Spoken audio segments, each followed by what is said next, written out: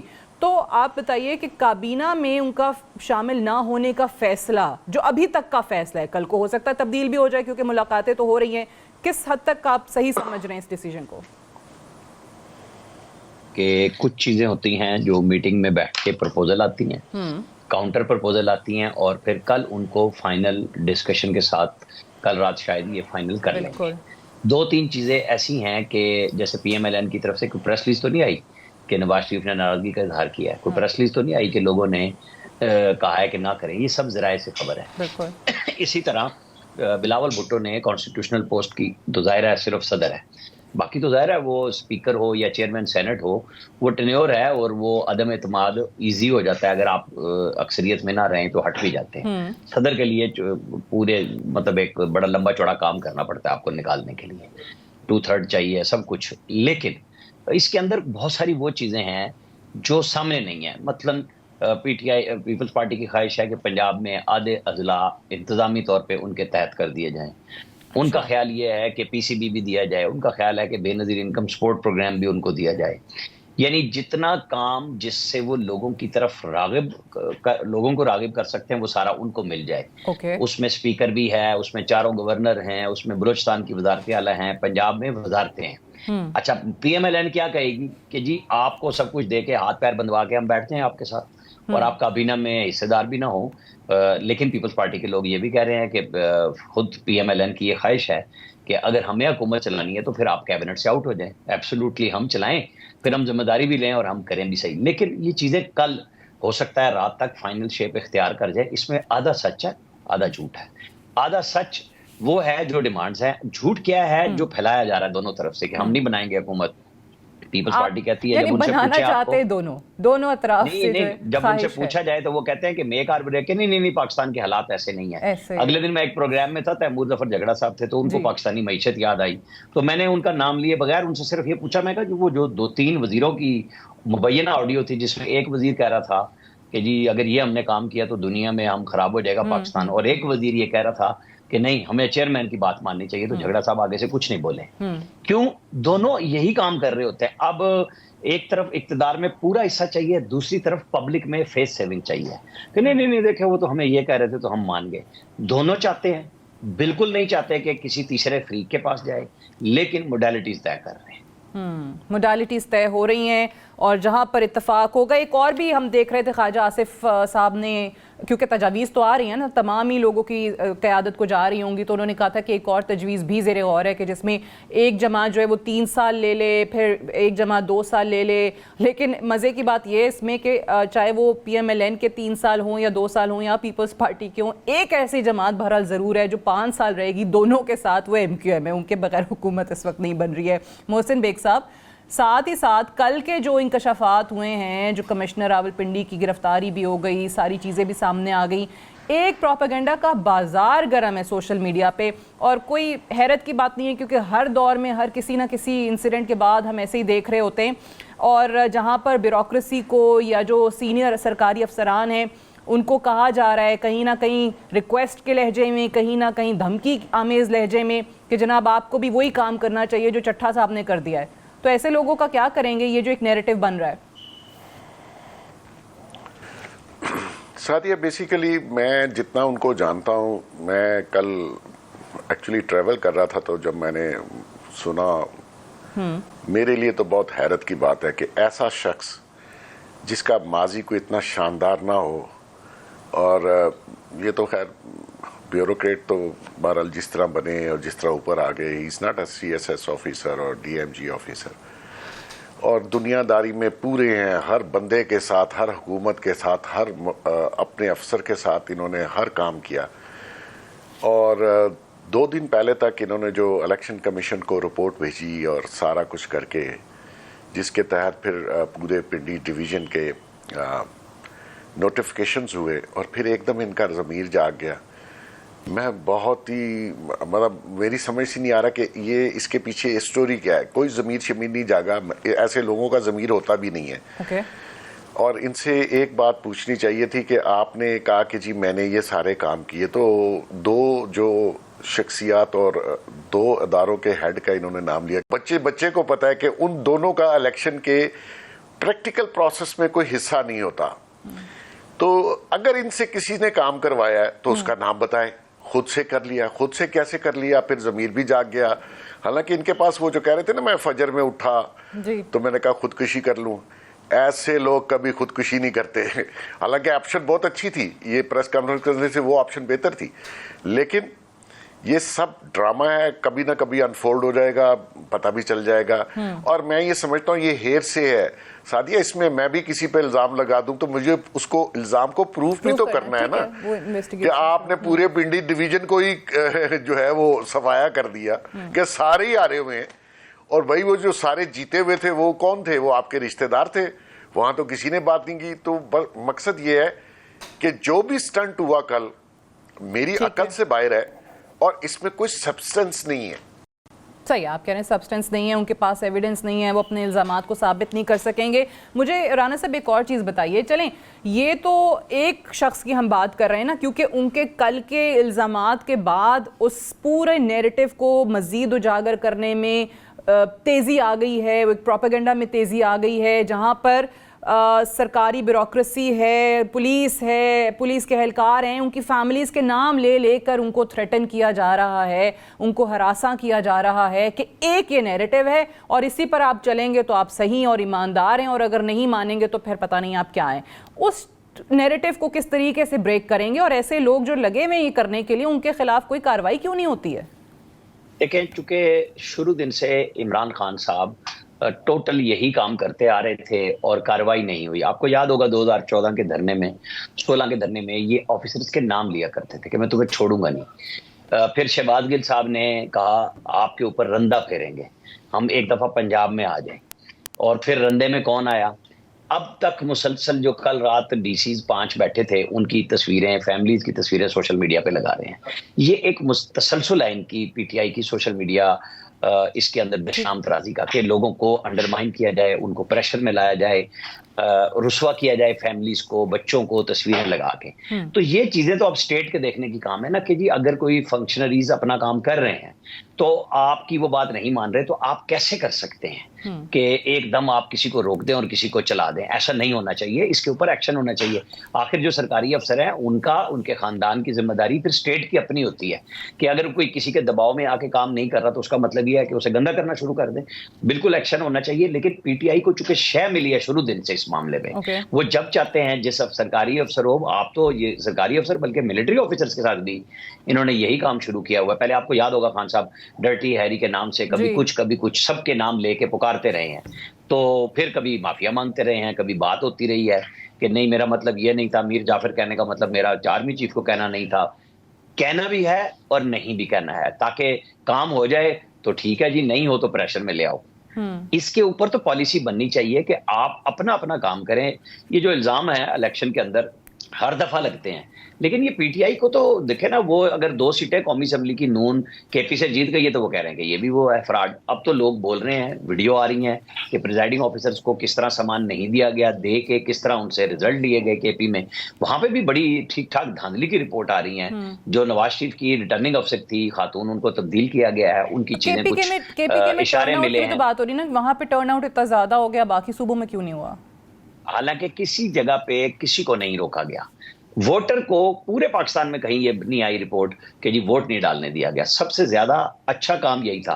حالانکہ 2018 میں فوج پولنگ اسٹیشن کے اندر تھی, جس کی وجہ سے زیادہ متون ہوئی کہ جی ٹھپے آپ لوگوں نے لگائے. اس دفعہ فوج QRF تھی, 3rd فورس تھی کہ اگر ضرورت ہوگی تو بلائیں گے. اور وہ ضرورت پڑی ہے جب ریٹرننگ آفیسرز کے اوپر مختلف سیاسی جماعتوں کے لوگ پہنچنے لگ گئے, ان کے دفتروں کو گھیراؤ کرنے لگ گئے, تب فوج نے باہر آ کے پہرا دیا. کہیں پہ کوئی ویڈیو ایسی نہیں ہے, لیکن سب سے پہلے فوج کو رگڑ دیتے ہیں. یہی ہمارا مسئلہ ہے معاشرے کا کہ بھئی آپ کی لڑائی ہے سیاسی, اس کو سیاسی انداز سے لڑیں, ایک دوسرے پہ بلیم گیم آپ آپس میں کریں. اس کے اندر بیوروکریسی کو اس حد تک رگڑ دینا, میرے خیال میں اب اسٹیٹ کو ایکشن لینا چاہیے, اور آگے آنے والی پارلیمنٹ کو اس معاملے پہ ٹھیک ٹھاک قانون سازی کرنی چاہیے کہ ایک دائرے میں رہ کے سب لوگ اپنی تنقید بھی کریں اور نشانہ الزام بھی لگائیں، لیکن پھر ساتھ ثابت بھی کرنا چاہیے۔ ایک اور چیز میں محسن بیگ صاحب آپ کی طرف لے کر آتی ہوں، جس طرح ہم ابھی دیکھ رہے ہیں، اور یہ ان انتخابات کی بات نہیں ہے، ماضی میں اگر چلے جائیں پچھلے انتخابات دیکھ لیں، 13 کی بات کرتے ہیں، وہاں پہ کہا گیا کہ یہ آروز کے الیکشنز ہیں، 18 میں یہی سب کچھ ہوا، ہم نے اسی چکر میں 13 کے بعد ہم نے دھرنا بھی دیکھ لیا 126 دن کا، وہاں جو چیزیں تھیں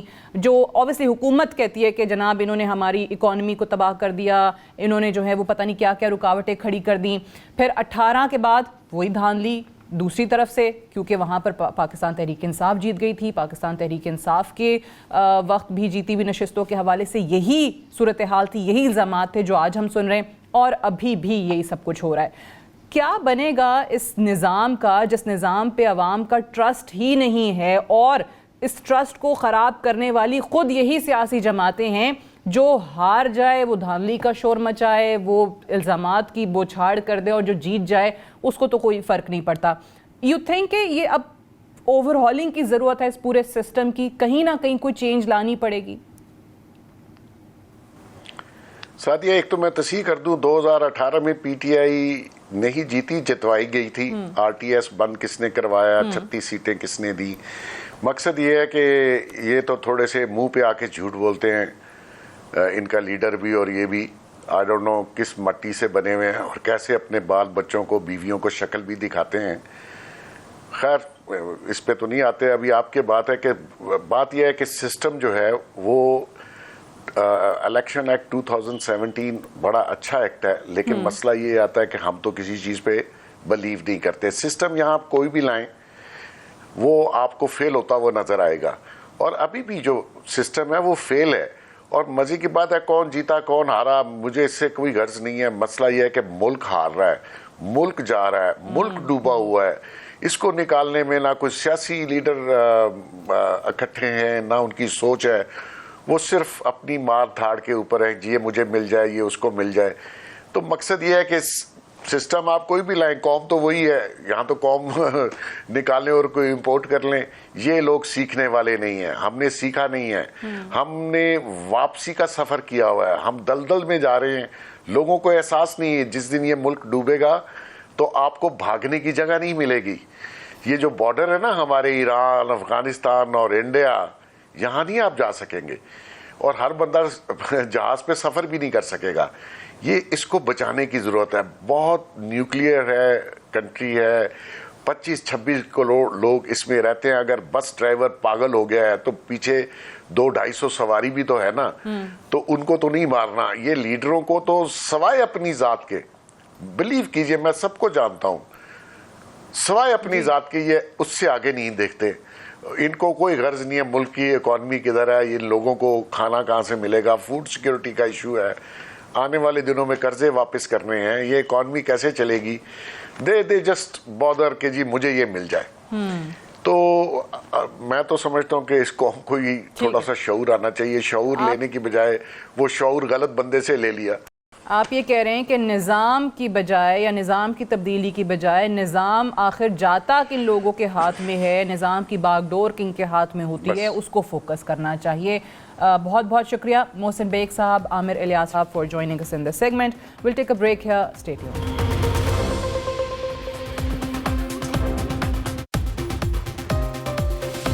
اسرائیل غزہ میں آخری مارکے کی طرف بڑھ رہا ہے۔ گزشتہ 4 ماہ کے فضائی اور زمینی حملوں کی وجہ سے غزہ کی مکمل آبادی رفح بارڈر کے قریب منتقل ہو چکی ہے۔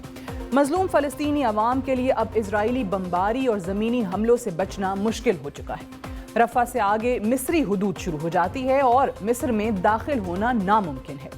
رفح پر اسرائیلی حملے کی صورت میں اسرائیلی افواج کے ہاتھوں فلسطینی آبادی کی نسل کشی کا آخری اور سب سے مہلک مرحلہ آن پہنچا ہے۔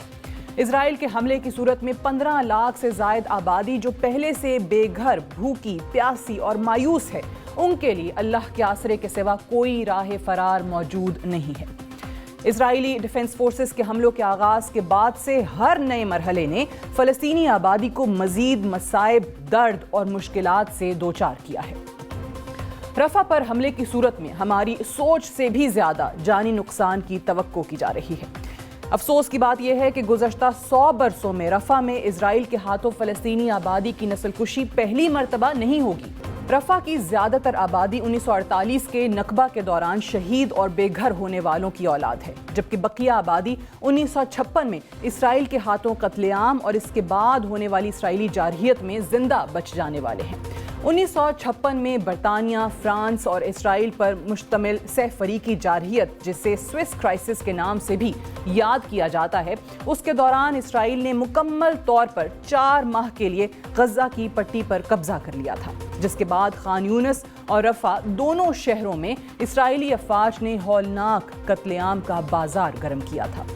2 نومبر کو اسرائیل نے جب خان یونس کا کنٹرول سنبھالا تو اسرائیلی افواج نے 16 سال یا اس سے زیادہ عمر کے مردوں کو حکم دیا کہ وہ باہر نکلیں اور شہر بھر میں مختلف مقامات پر پیش ہوں، جس کے بعد اسرائیلی افواج نے مردوں اور نوجوان لڑکوں کو دیواروں کے ساتھ کھڑا کر کے ان کا قتل عام کیا۔ 2004 میں اسرائیلی افواج نے آپریشن رینبو کے دوران رفح شہر میں بدترین تشدد کرتے ہوئے 60 سے زائد افراد کو شہید کیا، جبکہ آپریشن کے نتیجے میں رفح میں ہزاروں کی تعداد میں گھروں کو تباہ کیا گیا۔ رفح اب غزہ میں فلسطینیوں کے لیے آخری پناہ گاہ ہے، جو گزشتہ 4 ماہ سے مشرقی غزہ کے پناہ گزینوں کا آخری سہارا تھا۔ رفح ہی وہ مقام ہے جہاں انٹرنیشنل کمیونٹی اسرائیلی کارروائی کو دیکھنے کے ساتھ روکنے کی کوشش بھی کر سکتی ہے۔ یہ وہ لمحہ ہے جب عالمی سول سوسائٹی اور انسانی حقوق کی تنظیمیں انصاف اور فلسطینی آبادی کے لیے آواز اٹھا سکتی ہیں۔ آج رفح میں اسرائیل کے تباہ کن حملے کا خطرہ منڈلا رہا ہے۔ دنیا کو فلسطینی پناہ گزینوں کی حالت زار کو نظر انداز نہیں کرنا چاہیے۔ رفح میں موجود فلسطینی آبادی گزشتہ کئی دہائیوں سے کئی بار بے گھر ہو چکی ہے، جو بیمار ہے اور بھوکی ہے، اور اب پھر ایک بار بدترین نسل کشی کا سامنا کر رہی ہے۔ اسرائیلی افواج رفح پر حملہ کرنے کے لیے تیار ہے۔ مغربی دنیا اور اسرائیل کے لیے سب سے اہم سوال 15 لاکھ افراد کا کیا کیا جائے، جس کو اسرائیلی افواج مصر کی سرحد کے ساتھ گھیر چکی ہے۔ اسرائیل کو اپنے مغربی اتحادیوں اور ناقدین کی طرف سے بھی تنقید کا سامنا ہے، کیونکہ اسرائیل کی طرف سے یقین دہانی کرائی گئی ہے کہ رفح پر زمینی کارروائی نہیں کی جائے گی، کیونکہ گزشتہ چند ماہ میں رفح کی آبادی مشرقی غزہ سے نقل مکانی کے بعد 5 گنا بڑھ چکی ہے، اور اسرائیلی کارروائی کی صورت میں ایک بلڈ باتھ کی صورتحال پیدا ہو سکتی ہے۔ رفح کی کشیدہ صورتحال کو دیکھتے ہوئے مصر نے اسرائیل کو انتباہ جاری کیا ہے کہ اگر رفح پر حملہ کیا گیا تو مصر اسرائیل کے ساتھ 40 سال پہلے کیا گیا امن معاہدہ معطل کر دے گا۔ امریکی صدر جو بائیڈن کا کہنا ہے کہ امریکہ اس وقت تک حملے کی اجازت نہیں دے گا جب تک اسرائیل فائر لائن میں موجود شہریوں کو نکالنے کے لیے کوئی بھروسہ مند منصوبہ پیش نہیں کرتا۔ آج کے اس ایڈیٹوریل کو کنکلوڈ کرتے ہوئے ہم واضح الفاظ میں بتا دینا چاہتے ہیں کہ دنیا مکمل طور پر آگاہ ہے کہ گزشتہ 4 ماہ سے غزہ میں کیا ہو رہا ہے۔ یہ حقیقت ہے کہ فلسطینی بچے، عورتیں اور بوڑھے اسرائیل کے ہاتھوں نسل کشی کا سامنا کر رہے ہیں۔ آج مغرب اور مسلم امہ نے فلسطین کے لیے آواز نہ اٹھائی تو قتل عام کا ایک نیا بازار گرم ہوگا، جس کی مثال ہمیں نمازی میں ملے گی اور شاید ہی دوبارہ کبھی آنے والے دور میں مل سکے گی۔ That's all for tonight. Good night and Allah Hafiz.